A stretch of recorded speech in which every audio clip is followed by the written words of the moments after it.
أعوذ بالله من الشيطان الرجيم بسم الله الرحمن الرحيم طه ما أنزلنا عليك القرآن لتشقى إلا تذكرة لمن يخشى تنزيلا ممن خلق الأرض والسماوات العلى الرحمن على العرش استوى له ما في السماوات وما في الأرض وما بينهما وما تحت الثرى صدق الله العظيم. اللہ کی حمد و ثنا، اللہ کا شکر ہے کہ سورہ مریم کل ہم نے مکمل کی. آج ہم سورہ طٰہٰ کا آغاز کریں گے انشاءاللہ. قرآن پاک یہ 20ویں صورت ہے، صورت نمبر 20 ترتیب مصحف کے اعتبار سے، اور نزولی ترتیب جو اس کی ہے وہ 45 ہے، 45. اس میں 8 رکوع ہیں، 135 آیات ہیں. اور یہ سورہ طٰہٰ، اس کے بارے میں حضرت ابو ہریرہ رضی اللہ تعالیٰ عنہ فرماتے ہیں کہ یہ کائنات، یہ زمین و آسمان پیدا کرنے سے پہلے 2000 سال، وہاں کا دن آپ تو جانتے ہیں، یہاں کا 1000 سال، وہاں کا ایک دن. اس حساب سے آپ دیکھیں کہ کائنات کے تخلیق سے 2000 سال پہلے اللہ تبارک و تعالی نے سورہ یاسین اور سورہ طٰہٰ کی تلاوت فرمائی، فرشتوں کو سنائی یہ سورتیں پڑھ کر. تو فرشتوں نے کہا کہ کتنی خوش نصیب ہے وہ امت جن پر یہ سورتیں نازل ہوں گی، کتنے خوش نصیب ہوں گے وہ لوگ جن کے سینوں میں یہ صورتیں محفوظ رہیں گی، کتنے خوش نصیب ہوں گی وہ زبانیں جن زبانوں سے ان صورتوں کی تلاوت کی جائے گی. تو بس اس ایک ہی حدیث پاک کے ذریعے سے واضح ہو جاتی یہ بات کہ یہ سورہ طٰہٰ، سورہ یاسین بھی اور سورہ طٰہٰ بھی اس قدر اہمیت والی صورتیں ہیں. اور یہی وہ صورت ہے جس کی چند آیات سن کر فاروق اعظم رضی اللہ تعالیٰ عنہ کا دل بدل گیا اور آپ کچھ سے کچھ ہو گئے. یہ صورت 690 میں نازل ہوئی ہے، یعنی حضرت عمر رضی اللہ تعالیٰ عنہ کے ایمان لانے سے پہلے. 590 میں ہجرت حبشہ ہوئی ہے، اس کے بعد ہجرت حبشہ کے بعد نازل ہوئی ہے، اور حضرت عمر کے ایمان لانے سے پہلے. تو حضرت عمر 690 میں ایمان لے آئے تھے، گویا 690 کے آغاز ہی میں یہ صورت نازل ہوئی ہے. تو اس صورت کا آغاز ہوتا ہے حروف مقطعات سے. اللہ کا ارشاد ہوتا ہے طٰہٰ. طٰہٰ جیسا کہ کہا گیا، ان کے جو اصلی معنی اور مفہوم جو ہے اللہ اور اللہ کا رسول علیہ السلام وہی جانتے ہیں، لیکن کچھ لوگوں نے مختلف انداز سے اپنی تحقیق کے اعتبار سے کچھ باتیں کہی ہیں. طٰہٰ کا مطلب انہوں نے لیا ہے یا رجل، اے شخص، یا حبیبی، اے میرے حبیب.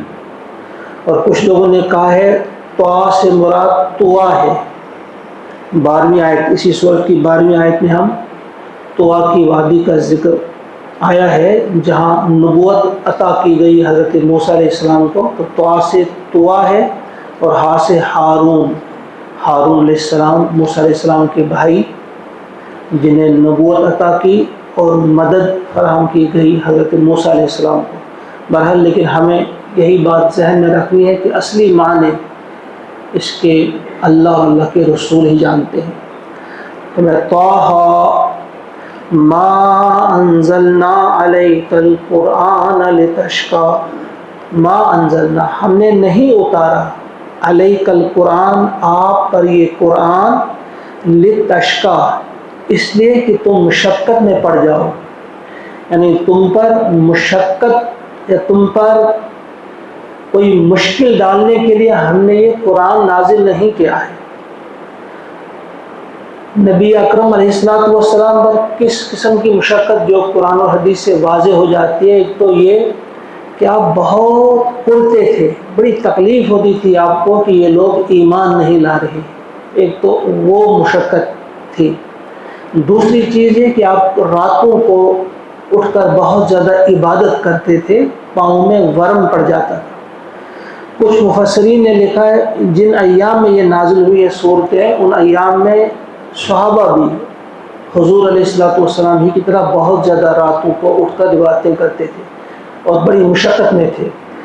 تو اس آیت کے ذریعے، قرآن مقدس کی اس آیت کے ذریعے فرمایا گیا کہ ہم نے قرآن اس لیے نازل نہیں کیا ہے کہ آپ مشقت میں پڑیں، آپ کو تکلیف دینے کے لیے قرآن نہیں ہوا ہے، گویا آپ اتنی عبادت کریں جتنی آپ آسانی سے کر سکتے ہیں، اور اتنے دعوت کا آپ کام کریں جتنی آسانی سے آپ دعوت کا کام کر سکتے ہیں۔ ایسا نہ ہو کہ آپ اپنے آپ کو بھلا ڈالیں، آپ اپنے آپ کو ہلاک کر ڈالیں، جیسا کہ کچھ صورتوں میں آیا ہے فَلَعَلَّكَ بَاخِعٌ نَفْسَكَ عَلَىٰ آثَارِهِمْ إِن لَّمْ يُؤْمِنُوا بِهَٰذَا الْحَدِيثِ أَسَفًا، سورہ کہف میں ہم پڑھ چکے۔ تو فرمایا کہ آپ پر اس لیے نازل نہیں کیا گیا کہ تم اپنے آپ کو مشقت میں ڈالو، إِلَّا تَذْكِرَةً لِمَن يَخْشَىٰ، مگر ہے یہ نصیحت، تذکرہ نصیحت ہے یہ ہر شخص کے لیے، لمن یخشا جو ڈرتا ہو، یعنی جو اپنے رب سے ڈرنے والا ہو اس کے لیے یہ نصیحت ہے۔ تنزیلا ممن خلق الارض والسماوات العلی، تنزیلا نازل کیا گیا، اتارا ہوا ہے یہ، من سے یعنی اس ذات کی طرف سے اترا ہے، یہ اتارا گیا ہے، من خلق الارض جس نے پیدا کیا زمین کو، والسماوات العلی اور اونچے آسمانوں کو، بلند آسمانوں کو، اس ذات کی طرف سے اتارا گیا ہے، اس ذات نے نازل کیا ہے اس کلام کو جو اس زمین کا خالق ہے اور بلند آسمانوں کا خالق ہے۔ الرحمن وہ رحمان ہے، علی العرش استوی جو عرش پر مستوی ہے، یعنی وہ رحمان عرش پر مستوی ہے۔ مستوی عرش اس کی کیا کیفیت ہے اپنی شان کے مطابق ہم اس بات کو سمجھ نہیں سکتے۔ یہ آیت جو ہے یہ متشابہات میں سے ہے، یعنی اس آیت کو ہم سمجھ نہیں سکتے اللہ تعالیٰ کس اعتبار سے مستوی ہے، لیکن یہ معنی ہم کو سمجھانے کے لیے بتا دیے گئے ہیں کہ وہ حکومت اس وقت کر رہے ہیں، ایسا نہیں ہے کہ انہوں نے پیدا کیا، تخلیق کیا زمین اور آسمانوں کو پھر کہیں جا کر سو گئے، نہیں ایسا نہیں، بلکہ علی العرش استوی کہ وہ وہیں سے عرش پر مستوی ہوئے اور یہ سارا نظام وہ خود چلا رہے ہیں، وہ دیکھ رہے ہیں، چلا رہے ہیں، اس کائنات کا سارا نظام اسی کے دست قدرت میں ہے۔ لہو اور اسی کی ملکیت ہے، اسی کا ہے، ما فی السماوات جو کچھ ہے آسمانوں میں، وما فی الارض اور جو کچھ ہے زمین میں، آسمانوں اور زمین میں جو کچھ ہے اسی کا ہے، وما بینہما اور جو کچھ ان کے بیچ ہے، یعنی آسمان اور زمین کے بیچ میں جو کچھ ہے وہ بھی اسی کا ہے۔ زمین اور آسمان کے بیچ کیا ہے؟ ہوا ہے، بادل ہیں، اڑتے ہوئے پرندے ہیں، بے شمار فرشتے جو زمین سے آسمان کی طرف جا رہے ہیں، بے شمار فرشتے جو آسمان سے زمین کی طرف آ رہے ہیں، اور بے شمار مخلوقات ہے اس زمین اور آسمان کے بیچ، ستارے ہیں، سیارے ہیں، آفتاب ہے، ماہتاب ہے، بہت ساری چیزیں ہیں جن کو ہم جانتے ہیں اور بہت ساری ایسی چیزیں ہیں جن کے بارے میں ہمیں کوئی علم نہیں ہے۔ تو فرمایا اسی کا وہ سب کچھ ہے، جو کچھ آسمانوں میں ہے، جو کچھ زمین میں ہے، جو کچھ آسمانوں اور اس زمین کے بیچ ہے وہ بھی اسی کا ہے، وما تحت الثری، اور جو زمین کے نیچے ہے وہ بھی اسی کا ہے۔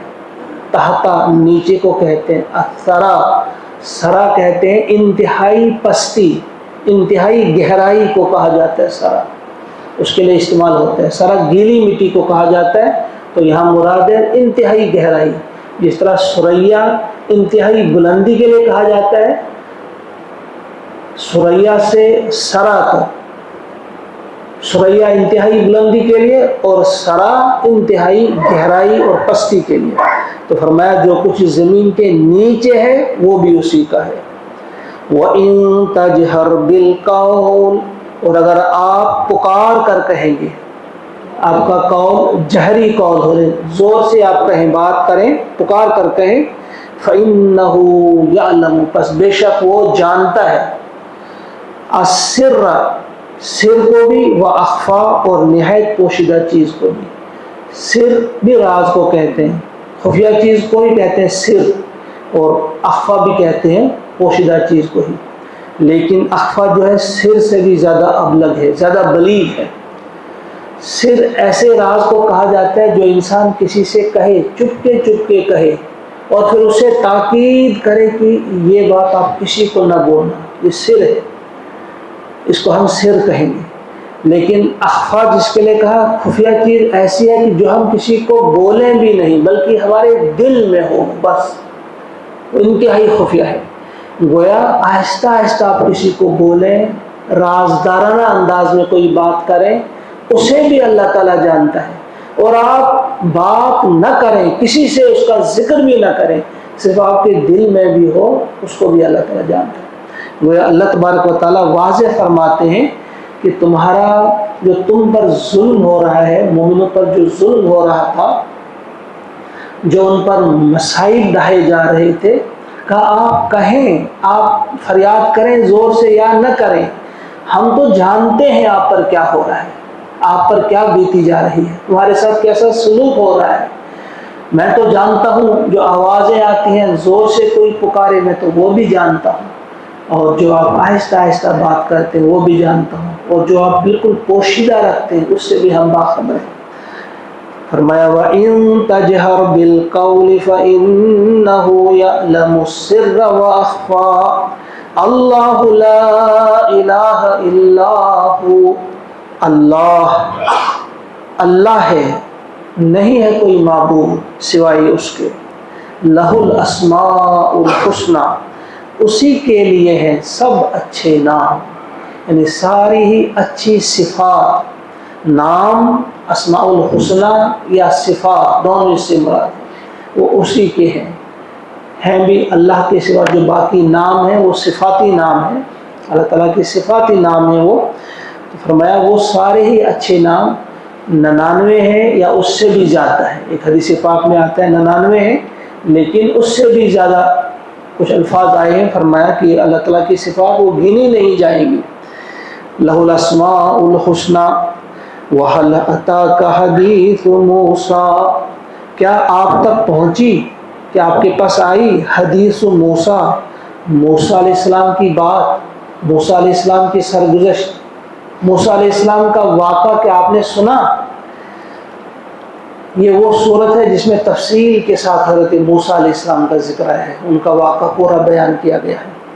ہم صرف 10 آیات تک ہی مطالعہ کریں گے، 9 آیت تو ابھی 10ویں آیت ہے، اذ رآ، موسیٰ علیہ السلام کا تذکرہ ہو رہا ہے، اذ جب، رآ دیکھا موسیٰ علیہ السلام نے، نارا ایک آگ دیکھی، فقال تو کہا، لأہلہ اپنے گھر والوں سے، امکثوا انی آنست نارا، ٹھہرو، امکثوا تم ٹھہرو، انی آنست میں نے دیکھی ہے، نارا ایک آگ، لعلی شاید کہ میں آتی کم تمہارے پاس لاؤں، منہا اس میں سے، بقبس ایک انگارہ، ایک چنگاری، او اجد یا پاؤں میں، علی النار اس آگ پر، خدا راستہ، یا مجھے وہاں ہدایت ملے، راستہ ملے، یہ اس واقعے کی طرف اشارہ ہے. آپ سب جانتے ہیں بنی اسرائیل حضرت یوسف علیہ السلام کے زمانے میں کہاں چلے گئے تھے؟ مصر میں. اب وہ مصر میں ہی رہتے تھے. وہیں پہ موسیٰ علیہ السلام پیدا ہوئے. پھر جب آپ جوان ہوئے آپ کے اس موقع سے وہ قبطی مر جاتا ہے. پھر آپ کے بارے میں جو چمیگویاں ہوتی ہیں آپ کو پکڑنے کی بات ہوتی ہے. آپ وہاں سے روانہ ہو جاتے ہیں اور مدین پہنچ کر آپ یا حضرت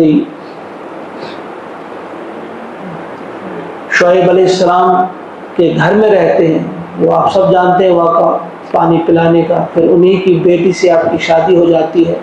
پھر وہ آپ پورا وقت کرتے ہیں 10 سال وہاں رہتے ہیں 7 یا 10 سال وہاں رہتے ہیں. وہاں سے جب آپ واپس آپ مصر کی طرف جا رہے ہیں اب بیوی بچے آپ کے ساتھ ہیں. اس وقت بھی بیوی ان کی حاملہ تھی. جب وہ واپس آ رہے ہیں راستے میں رات ہو گئی اندھیرا ہے انتہائی سردی ہے. راستہ بھی کھو گئے ہیں. راستہ بھی ان کو نہیں مل رہا ہے. بیوی بچے ساتھ ہیں اور بہت پریشان ہیں. اس حال میں انہوں نے آگ دیکھی.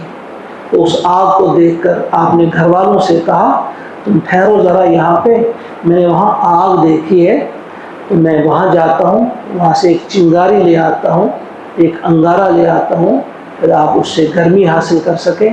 یا پھر یہاں لگتا ہے مجھے کوئی لوگ ہیں تو مجھے راستے کا پتہ چلے گا اور اجیدو علی النار ہدا مجھے اس راستے کا پتہ چلے گا. تو وہاں پہ رکھتے ہیں خود وہاں پہ جاتے ہیں. وہاں جا کر کیا ہوتا ہے انشاءاللہ کل ہم پڑھیں گے آگے. آج ان 10 آیات کا ہم نے مطالعہ کیا. اللہ تعالیٰ سے توفیق مانگے کہ وہ ہمیں توفیق عطا فرمائے کہ ہم ٹھیک طرح سے ان آیات کو سمجھنے میں کامیاب ہو جائیں اور ان کی قدر کرتے ہوئے جیسا کہ حق ہے ان کی قدر کرنا اسی قسم کی قدر کرتے ہوئے ان آیات پہ ہم عمل کرنے کی بھی کوشش کریں. اللہم اجعل القرآن ربیع قلوبنا ونور ابصارنا وشفاء صدورنا وذہاب حمومنا وغمومنا ربنا تقبل منا انک انت السمیع العلیم. آمین.